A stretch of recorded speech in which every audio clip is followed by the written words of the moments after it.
Assalamualaikum warahmatullahi wabarakatuh.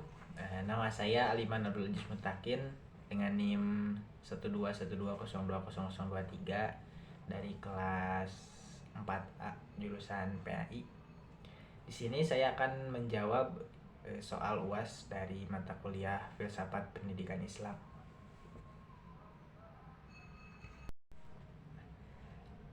Jawaban dari soal yang pertama adalah filsafat pendidikan Islam adalah disiplin ilmu yang membahas tentang dasar-dasar pendidikan, prinsip-prinsip pendidikan, dan tujuan pendidikan dalam perspektif Islam. Lalu, manfaat dari mempelajari filsafat pendidikan Islam adalah memahami tentang tujuan-tujuan pendidikan Islam, yaitu tentang pengembangan spiritual, lalu pengembangan intelektual, moral, dan sosial yang berdasar pada nilai-nilai Islam. Lalu yang kedua yaitu memperdalam atau memahami tentang Islam, yaitu tentang Al-Quran, tentang Al-Hadis, dan tentang perspektif pendidikan dari para ulama. Kemudian manfaat yang ketiga dari mempelajari filsafat pendidikan Islam adalah memperkuat atau membangun karakter yang kuat dan memahami pentingnya moralitas, etika, dan tanggung jawab sosial dalam pendidikan. Kemudian jawaban dari soal nomor 2 adalah ruang lingkup filsafat pendidikan Islam adalah esensi atau hakikat dari pendidikan, lalu tujuan pendidikan, lalu metode atau strategi pengajaran, lalu peran pendidik dan peran peserta didik. Nah, itu merupakan ruang lingkup dari filsafat pendidikan Islam.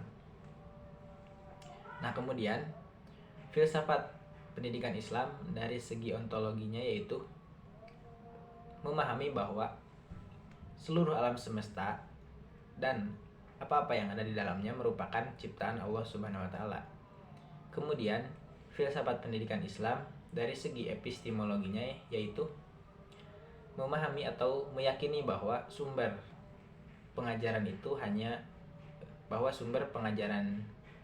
itu adalah Al-Quran dan As-Sunnah.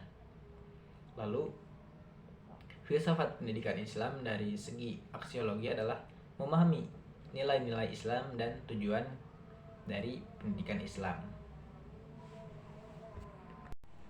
Kemudian jawaban dari soal nomor 3 adalah cara agar siswa mampu memiliki sikap religius yang sesuai dengan konsep Islam.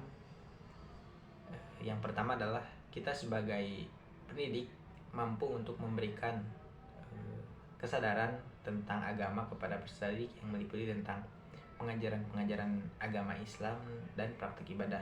Lalu mampu untuk menerapkan pemahaman-pemahaman nilai-nilai moral dan etika, yaitu seperti kejujuran, lalu kedermawanan, lalu keadilan, dan memiliki sikap pemaaf.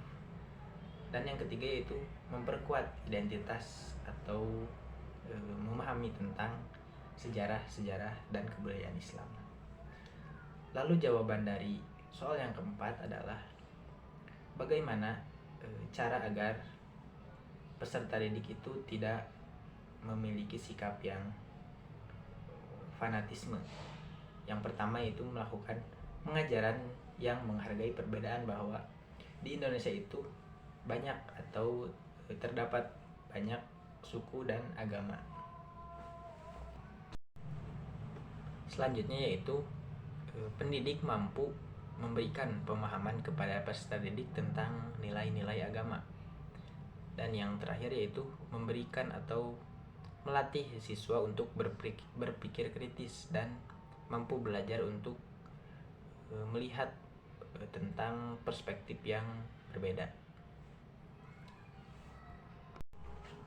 Kemudian jawaban dari soal yang kelima yaitu bagaimana sikap seorang pendidik untuk menghadapi tantangan zaman sekarang. Yang pertama yaitu pendidik memiliki pemahaman atau pengetahuan yang luas tentang Islam yang sesuai dengan Al-Quran dan Al-Hadis.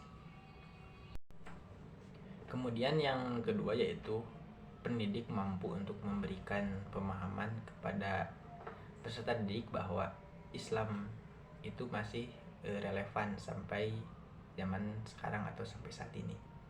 Lalu yang ketiga yaitu memberikan pengajaran yang interaktif sehingga para peserta didik itu tidak bosan tentang pengajaran agama Islam atau saat pelajaran tentang agama Islam.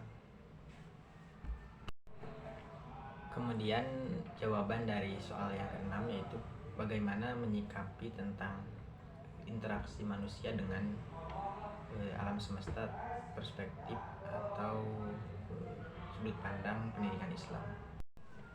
Yang pertama yaitu tentang konsep tauhid, bahwa seluruh yang ada di muka bumi ini adalah ciptaan dari Allah Subhanahu wa taala.